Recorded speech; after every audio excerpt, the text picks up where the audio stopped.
So let's lower the volume and hello guys again. This is I know I have already read chapter 1, but I am going to reread the chapter first because there was a error in the live stream and it got cut midway, and there is not really chapter 1 read through properly on posted on my channel. So I thought for the new viewers who want to watch that, I will properly reread the first chapter, Crimson.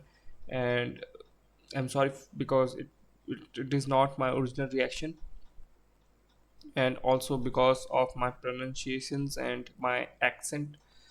uh, I am working on it. It's not really that easy for a new person to read on internet with a flawless accent. So forgive me for my lack of knowledge or for my lack of experience on speaking, but let's start with the reread of chapter 1, Crimson. Crimson. Let's up the volume.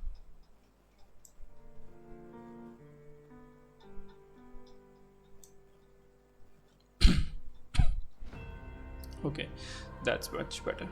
Ouch, it hurts so much. My head is killing me. The bizarre dream filled with murmurs shattered instantly. Zio Mingrui, still asleep, felt a throbbing pain in his head as if someone had hit him with a pole. Again and again. No, it was more like a sharp object had pierced his temples, twisting it in the process. Ouch. In his stupor, Jim Grease turned, tried to turn over, hold his head, and sit up, but he couldn't move his limbs. They refused to budge, leaving him completely immobilized and helpless. It looks like I am still not awake, still dreaming. Maybe in a short while I will think I am awake, but I am still sleeping. Zumingru, used to such disoriented experiences, struggled to focus and break free from the shackles of darkness and confusion. However, while half awake, he tried to focus his will that felt as insubstantial as a wisp of fog. There one moment and gone the next. His thoughts refused to be controlled or examined. No matter how hard he tried, his focus kept slipping away as random notions and images bubbled up unbidden. Why would I suddenly get such a terrible headache in the middle of the night? It's so painful. Could it be a cerebral hemorrhage or something? Fuck, am I going to die young like this? I need to wake up now. It doesn't hurt as much as before, but it still feels like a blunt knife is slowly slicing through my brain. Looks like I can't go back to sleep. How am I supposed to work tomorrow? Why am I even thinking about work? With a headache like this, I should take the day off. No need to worry about the manager snagging. Hey, putting it that way doesn't seem too bad. I can end up getting some spare time for myself. The throbbing pain allows Mingri to gradually gather in material strength. Finally, he strengthened his back and opened his eyes, fully breaking free from his reverie. His vision first blurred, then was tinged with a faint crimson. He saw a wooden desk in front of him with an open notebook in the center. The pages were coarse and yellowed, with an eye catching sentence written in deep black ink at the top. To the left of the notebook was a stack of neatly arranged books, numbering about 8. To the wall to the right had grayish white pipes and a wall pump connected to them. The lamp had a classic Western style and about half the size of an adult's head, with a transparent glass inner layer and a black metal grid on the outside. Diagonally beneath the extinguished wall lamp was a black ink bottle bathed in a pale red glow. Its embossed surface formed a angle, angel, blurry angel pattern. In front of the ink bottle to the right of the notebook lay a dark colored pen with a round body. Its tip shimmered faintly and its cap rested next to a brass revolver. A gun, a revolver. Jim Mingrui was stunned. Everything he saw was so unfamiliar and looked nothing like his room. In his next In his shock and confusion, he noticed that the desk, notebook, ink bottle, and revolver were covered in a layer of crimson veil from the light shining through the windows. Subconsciously, he lifted his head and gaze slowly moved upwards. In midair, against a backdrop of black velvet curtains, a crimson moon hung high, shining silently. What Zumingri felt inexplicable, terrified, and stood up abruptly. But before he could strengthen his legs, his head throbbed with pain again, causing him to lose strength and fall back. Sorry, guys. Lose strength and fall back heavily onto the hard wooden chair. Thud. The pain did little. Zumingri popped himself up with his hands on the table, stood up again, and turned around in a panic, examining his surroundings. It was a small room with a brown door on each side and a wooden bunk bed against the opposite wall. Between the bed and the left door was a cabinet with two open doors on top and five drawers below. Next to the cabin, at about the height of a person, was another grayish white pipe connected to a strange mechanical device with some exposed gears and bearings. In the right corner of the room was the desk.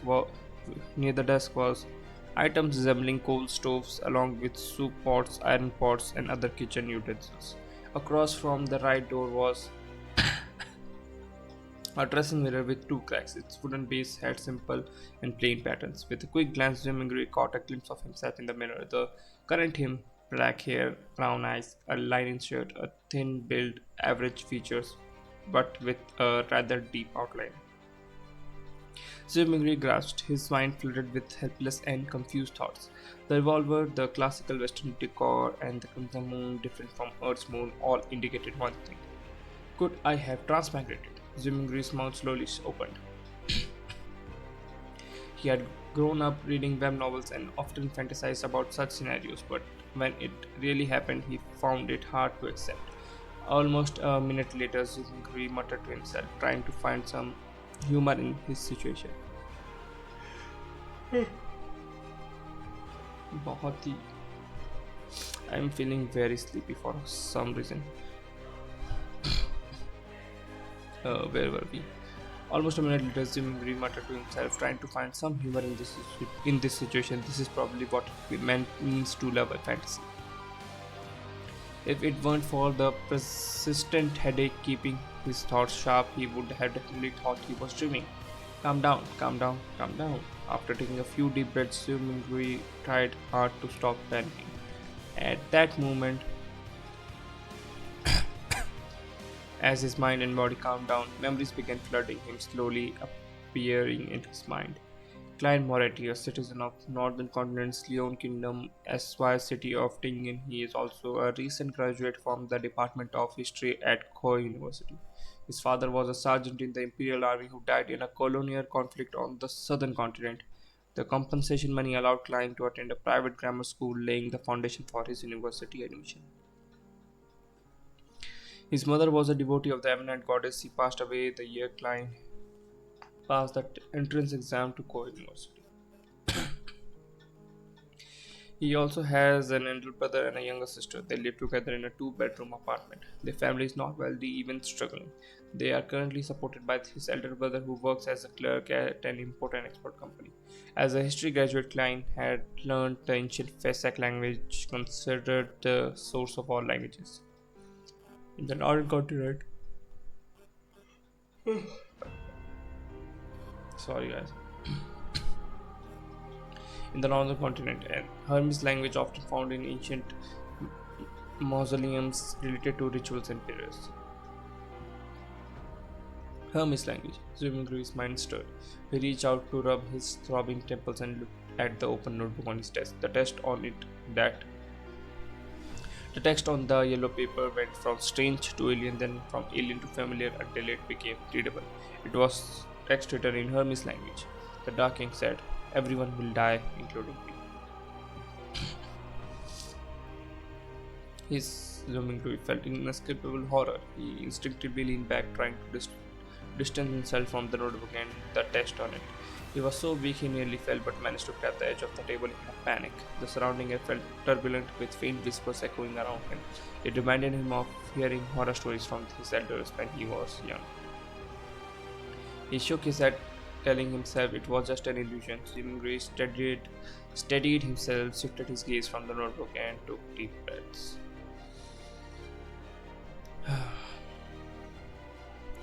I'm going to take a few deep breaths myself.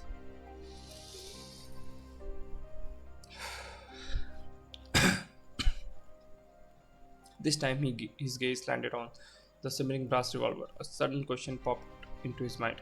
With Klein's family situation, how could they afford or even get a revolver? Assuming Rui couldn't help but frown. While deep in thought, he suddenly noticed a red handprint on the edge of the table. Its color was deeper than the moonlight and thicker than the veil. It was a bloody handprint. A bloody handprint. Assuming subconsciously turned over his head. His right hand that had been holding the edge of the table. Looking down, he saw his palm and fingers were covered in blood. At the same time, the throbbing pain in his head continued. Although it had weakened a little, it was still persistent. Did I smash my head? Seemingly wondered as he turned around and walked towards the cracked dressing mirror. A few steps later, a medium-built figure with black hair and brown eyes came into view. The person had a distinct scholarly air. Is this me now, Klein Moretti? Presumably paused for a moment due to the dim light he couldn't see clearly. So he moved forward until he was just a step away from the mirror. Using the crimson moonlight, he turned his head to check the side of his forehead. The clear reflection in the mirror showed a Gottscave wound on his temples with burn marks around it. The area was stained with blood and grayish bright brain matter slowly filled with thin. That's the end of the first chapter, and I read it in like 10 minutes. It took me 20 minutes when I first read it. I'm getting good at it. So it was a good chapter, and as I recall, when I first read it, I was quite intrigued what it was going to say. So for this was for people who want to listen to me reading the Lord of Mysteries from the start, because there was no chapter 1 on the channel. But now that I think about it, I made a wrong call posting it in my normal channel. I will make a separate channel for it, and I will post all of the videos I have read till chapter 6. So there are 5 other videos out there. I'll post that on the the main channel for this content, web novel reading content. And if there in other videos, in the next 5 videos, I mention about different types of content I'm posting on this channel, please ignore that. I am not going to post different types of I will post different types of content, but not that kind of different type of content like web novel reactions and vlog in the same channel. I will make separate channels for both of them, and I'm currently covering Lord of the Mysteries from the start, and I will not be covering Shadow Slave from the start because I have already read 2960 chapters of it. So I will only read the chapters that come next, that are latest, and there are 4 chapters as of current that are available for me to read, that I will read and post on 9. So if you want my reactions on other things, please tell in the comment and like and subscribe so that you never miss another content from me. Thank you very much.